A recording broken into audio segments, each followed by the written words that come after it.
Hello friends, मैं नीरज सोनी। हम पढ़ रहे हैं लैपलास ट्रांसफॉर्म। ये हमारा दूसरा लेक्चर है। फ्रेंड्स, फर्स्ट लेक्चर में हमने लैपलास को जो बेसिक है जो है relation between only two variable. Laplace transform is the relation between two variable time T and frequency S. मतलब ये हमें याद रखना है, L of F T is equal to F by S. और इसका डेफिनेशन हमने पढ़ा था, एफ ऑफ टी इंटीग्रेशन 0 से infinite e raise to minus H T F O T D. तो ये हमने फर्स्ट लेक्चर में पढ़ा था। उसके साथ हमने स्टैंडर्ड फॉर्मूला जो है वो भी पढ़े थे, 7 फॉर्मूला जो थे। ओके, उसमें L of 1 by S, L of e raise to 81 by S minus से लेकर L of T raise to N के जो दो आंसर थे वहां तक हमने पढ़ा था। एक फैक्टोरियल में आंसर आता था, दूसरा गामा फंक्शन में आता था।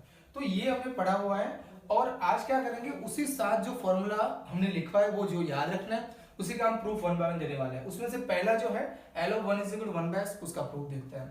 ओके, तो देखते हैं L of 1 is equal to 1 by S का प्रूफ कैसे मिलता है। बाय डेफिनेशन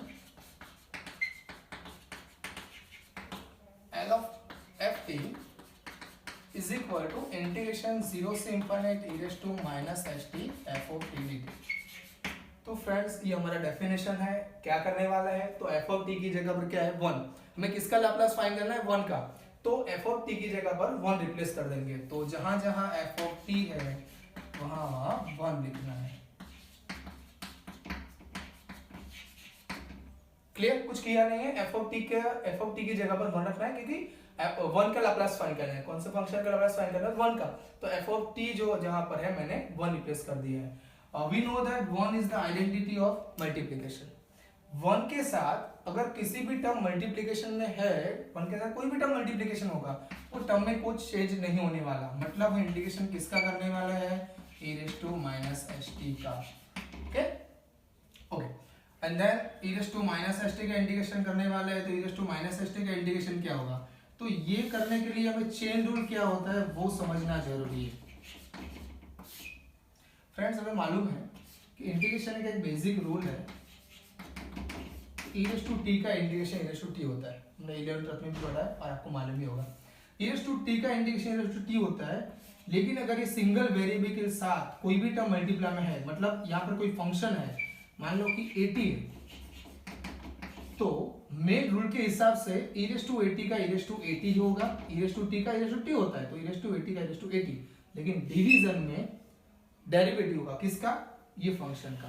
टी के बाजू में अगर कोई टर्म है, टी के साथ में कोई टर्म है, तो ये पूरे टर्म का डेरिवेटिव होगा। 80 का डेरिवेटिव कर रहे हैं, 80 का, तो e raise to 80 divide by a आएगा, क्योंकि t का डेरिवेटिव क्या होता है 1। t का डेरिवेटिव 1 होता है। फ्रेंड्स, ये हमने पढ़ा चेन रूल। चेन रूल को आप नोट डाउन कर लेना, क्योंकि ये पूरे हायर इंजीनियर मैथमेटिक्स में और 11th में भी ये कंसेप्ट से आप सारे एग्जांपल में, मतलब आपको हेल्पफुल रहेगा। ये आपको नोट डाउन कर लेना। ओके, तो यहाँ पर जैसे a है, यहाँ पर a की जगह पर माइनस एस है। With respect to t integration करना है, तो आपने कर लिया e रेज़ टू 80 का e रेज़ टू 80, और डिवीजन में a रखना है, a की जगह पर क्या है माइनस एस। तो e raise to minus H T का integration e raise to minus H T, और माइनस एच टी का दोबारा डेरिवेटिव होगा विथ रिस्पेक्ट टू t। तो t का क्या हो जाएगा 1, और मल्टीप्लिकेशन में जो बचेगा वो term constant term minus S. ये अपर लिमिट, ये लोअर लिमिट 0 से इंफिनिट। ओके, एंड देन आपको क्या करना है, इंटीग्रेशन तो आपने कर दिया e raise to minus H T का e raise to minus H t divide by minus s. And then आपको t की जगह पर अपर लिमिट इंफाइनाइट रखना है, उसके बाद में 0 रखना है। तो अपर लिमिट इंफाइनाइट है और लोअर लिमिट 0 है, तो आपको upper limit minus lower limit. t की जगह पर इंफाइनाइट रखो, तो t की जगह पर इंफाइनाइट रखने से यहाँ पर लिखना जरूरी है कि s ग्रेटर देन 0। तो s कोई भी पॉजिटिव नंबर है, इंफाइनाइट रखूंगा मैं t की जगह पर। इंफाइनाइट इनटू मतलब s इनटू इंफाइनाइट क्या होगा, इंफाइनाइट ही होगा। अगर यहाँ पर 3 लिखता हो तो 3 इनटू इंफाइनाइट ही होगा। ओके, तो किसी भी पॉजिटिव नंबर के लिए s कोई भी पॉजिटिव नंबर होगा तो इंफाइनाइट इनटू s मतलब इंफाइनाइट, और माइनस तो है ही, तो e raise to minus infinite होगा, और डिवीजन का टर्म एज इट इज रहेगा। अपर लिमिट रखने के बाद जब लोअर लिमिट रखते हैं तो बीच में ऑलवेज माइनस आता है। ओके, अब जीरो रखेंगे टी की जगह पर, तो जीरो इंटू एस जीरो होगा, माइनस कुछ फर्क पड़ने वाला नहीं है तो ई रेस टू जीरो होगा और डिवीजन में क्या आएगा माइनस एस। तो फ्रेंड्स आपको समझ में आ गया होगा।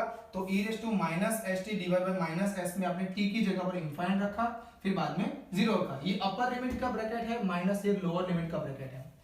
फ्रेंड्स इसका आंसर जीरो आता है, ई रेस टू माइनस इनफाइनाइट का आंसर जीरो आता है। जीरो के साथ जो भी टर्म डिवीजन मल्टीप्लिकेशन रहेगा जीरो हो जाएगा। ई रेस टू जीरो क्या आता है, ई रेस टू जीरो वन होगा। तो यहां पर वन और डिवीजन का जो माइनस है एज इट इज रखा हमने, और ये रीजन लिख दिया हमने कि E raise to minus infinite zero हुआ और ई रेस टू जीरो क्या होगा one. Friends minus minus plus, आपका आंसर रहेगा वन बाय एस। तो आपने क्या प्रूव किया है, L of one is equal to one by S, जहां पर एस पॉजिटिव है। Okay, thank you.